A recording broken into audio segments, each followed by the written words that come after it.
السلام علیکم دوستو، کل اسرائیل نے اس بات کو تسلیم کیا کہ وہ جنگ بندی کرنے کے لیے تیار ہے۔ رات 2 بجے جنگ بندی کر دی گئی، لیکن جب مسلمان مسجد اقصی میں نماز پڑھنے کے لیے دوبارہ گئے تو اسرائیل کی فوج نے ان پر آنسو گیس کی شیلنگ شروع کر دی اور ڈنڈوں سے بھی مارا گیا۔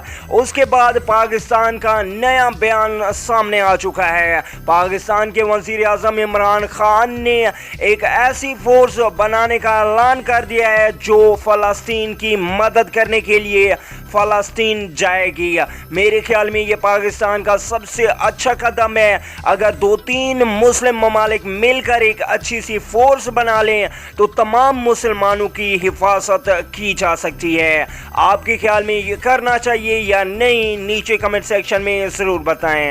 اسرائیل مرد آباد، اللہ نگہبان دوستو۔